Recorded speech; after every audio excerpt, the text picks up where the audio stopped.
Okay, so magandang gabi. Mag-aalas 6 na ng gabi ngayon. So magta-transfer ako. Kauuwi ko lang kasi. So ito yung tinanim nating Olmeti. Alam ko merong apat dito na turbilyon eh. Palagay ko itong apat na nandito sa dulo ay turbilyon kung hindi ako nagkakamali. Sana ngayon nga. Kasi hindi ko na-label. Yun yung isa sa mga problem ko. Pero ito, tinanim natin nung 24. So ngayon ay December 9. So, may 31 yata nung November. So, sabihin mo na mga 14 days or 15 days old, sabihin mo na itong mga seedlings natin. So, meron tayo dito 15 na seedlings na galing sa bagong kokopit na nabili ko na nabanggit niya na yung kokopit niya ay composted. Pero hindi siya compact kasi yung usual na ginagamit ko yung compact. Pero kahit composted siya, process pa rin natin sa kanya ay sterilization, pinakuluan natin. Then after sterilization, palamigin lang, tapos lagyan ng calcium nitrate. Ibabad ng at least 1 week. So, ganun yung proseso natin. So, doon ko sila nilalagay. Ayan, yung 15 na yan. So, ayan. So, goods naman. Kaya ayaw ko lang mag-transfer ng mga 15 days, 14 days old. Kasi nga masyado na silang dikit-dikit. Ito, 120 seedlings to, 120 seedlings. Pero hindi ko pa siya ma-transfer lahat sa ngayon. Meron pa akong isang bed doon or isang styro dito na dapat nang i-harvest. Although kasi dito yung part na to hindi masyado naaarawan. Kaya hindi siya ganoon kalaki. Pero kung nakita niyo yung mga nandun, sobrang gaganda. Kasi maganda yung sikat ng araw. Pero sa akin kasi, i-dispose ka na sila. Siguro 25 pesos isa. Or kahit 35 pesos, dagdagan na lang natin. Kasi masyadong maliit pag isa lang eh. So, nagbabase pa rin kasi ako sa timbang. Siguro, ang gusto ko mga 90 to 100 grams yung 35 pesos.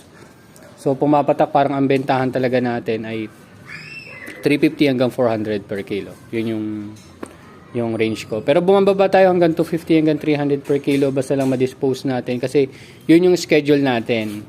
Later on naman, pag gumanda na yung sikat ng araw, napunta na ulit dito sa gitna, ay sigurado paldo, talagang 3 for 100 kasi yung ibang na harvest ko doon na maganda yung sikat ng araw 3 for 100 lagpas 300 grams, ganun kaganda. So yun. So binibidyoan ko lang kasi magdidilim na para at least makita nyo naman yung mga tanim natin. So ang tataniman natin ngayon isa, ayun nandun Key Solution kasi nung last time na nandun ay Nutrihydro. Yun din. Yun, hindi ko pa nalilinis yung isa doon sa dulo na styro. So, bukas ko asikasuhin yan. Ang lilipatan natin isa, 2, 3, 4, 5. So, 5 times 15, 75. So, 75 heads out of 120 ang ililipat natin ngayon. So, maliban dyan. So, itong seedlings, iiwan ko na lang doon.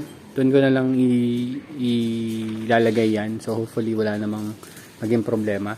Tapos, ito. Kita nyo? Ang ating Sengel cucumber. So ito, na nangyari na rin dati, nagtanim tayo sa lupa, namatay. Ngayon nagtanim ulit tayo sa lupa, namatay. Yung dating namatay is, hindi ko yun, tama, Sengel cucumber din yan eh. Namatay din siya. So ibig sabihin, hindi ako magaling sa pagtatanim sa lupa. Ayan o. So, nang napapansin ko dyan, mamaya magre-recover ulit siya, tapos malalanta ulit siya bukas. So kaya kahit pa paano may malalaking bunga. Pero bukas ang umaga pag nakita kong lanta pa rin siya, ay i-harvest ko na yan kasi hindi na makaka-recover. Katulad nung nangyari dun sa isang cucumber natin. So ito naman, itong Jackson 27 natin ay ang laki-laki na. Ayan o. Nakita niyo yung bunga. May tatlong malalaki. Ayan. Isa, ito, isa, dalawa, tsaka yun dun sa likod. Tatlo.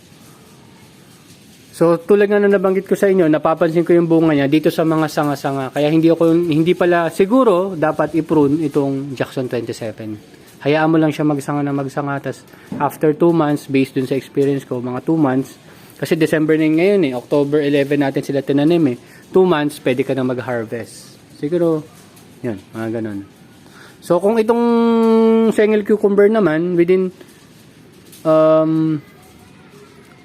weeks, parang ano lang din siya. Parang ganito. Parang lettuce. 6 weeks ang timing niya. or parang 5 weeks nga lang eh. Ganun lang siya mabilis. So itong anim na to, puro Sengel cucumber. Pero makikipaglaban siya sa space para dito. So itong Sengel cucumber, pinuprune natin itong Jackson 27 based on our experience. Better wag mo na siyang i-prune.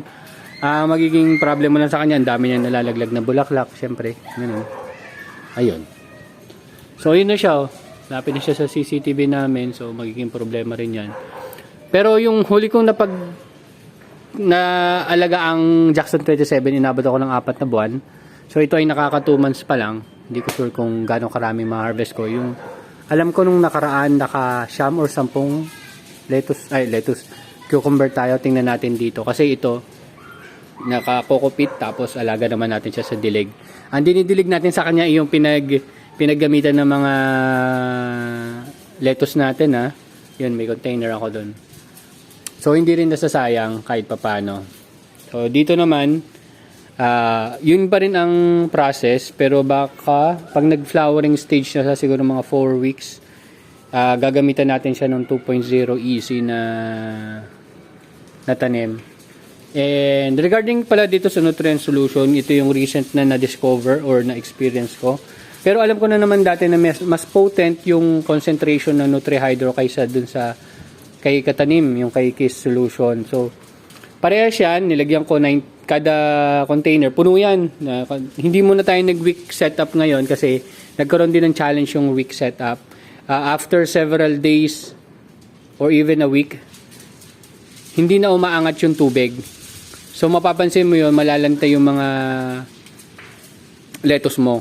Kaya dito, kung mapapansin nyo, parang mas late. Ayun o, mga week setup natin. Yan, week setup. Hindi naman mahina. W-I-C-K. Parang mas maliit sila kumpara dito sa mga naka-kratki. Yan, kratki kasi yan eh. Kumbaga, umpisa pa lang, puno na siya ng tubig. So, nakababad na kaagad yung ugat niya. Dito kasi, parang nag-aangat ng tubig nung unang linggo niya ay yung tela or yung wick na tinatawag nga natin. Pero yun nga, nung napansin ko nagkaroon ng problemang ganun, dinagdagan natin lahat yan ng tubig. Pinaangat natin yung tubig niyan. So parang kratki setup na ulit sila. So ayun. So isa pang papakita ko sa inyo. Ito palang bago natin dito. Ito na lang. Ay merong wick setup. Yan. So drip kasi talaga ang setup natin dyan. Hindi ko pa na iaayos pero drip ang gagawin natin dyan. Yan. Magdi-drip siya. Tapos doon natin siya lalagyan ng nutrient solution. Magdi-drip lang siya dyan. Pero kasi yung iniisip ko, katulad dito, minsan talaga pag nagiging flowering stage or fruiting stage na sila, sobrang lakas nila kumain ng tubig. So bala ko ay lagyan na lang natin sila ng tubig dito sa reservoir. Pero since nakaangat nga sila, andyan dito, yan, nakaangat. So konti lang lalagyan natin kasi later on, yung ugat niyan, aabot na talaga dito sa pinakasahig natin. So ang kailangan ko lang, lagyan ko lang kung siguro, since 6 sila, 6 liters, pag nag-flowering stage na sila. Pero yun, pag-eksperimentohan pa natin. Kaya rin naka-week setup sila. Kasi pag naglagay tayo dyan ng tubig, at least yan na yung mag-aangat ng tubig papunta dito sa ating growing medium. So, ang growing medium natin, meron tayong first layer natin is coco peat. Yung sumunod na layer after nila mag-sprout after a week siguro. Ayun, November 30 din natin siya tinanim. So, more than a week na pala. So, nilagyan ko ng tawag dyan? Yung Hydroton. Yan, Hydroton. Nilagyan ko lang Hydroton. Yun lang. Para lang magamit ko kasi bumili ako ng Hydroton dati. Hindi ko alam kung saan gagamitin. So, palagay ko, pwede dyan. Yan. So, ayun. Tatapusin ko lang to. Then, bukas na ulit siguro lang magsiset up nun. Then, dapat ma-clear ko na to. Then, that's it. Kasi may order din ako eh. May order ako mamaya, 3 order daw lang siya eh. Tigta 35 lang naman. So siguro, may isang malaki, maliit, malaki, maliit. Ganun na lang natin, parang bonus na lang din natin sa kanila. Since magpapasko naman. Okay? Tapos yung matitira dyan, yung isang ka-jogging ko na hindi ko pa nakakausap, kukontakin ko kung hindi man kami magtugma ng oras ng jogging, dadalhin ko na lang sa bahay nila. Yung matitira dyan. So, goods yan. Yan. So, ito yung iba naman para for consumption. Kasi ako, hindi na ako masyado makatikim ng lettuce kahit ako yung nagtatanim ng lettuce. Dahil nga sa dami ng customers natin. And Just an update. Yung number of heads natin is 105. Tama ba? 105. 1, 2, 3, 4, 5, 6, 7. Tama, 107 times 15.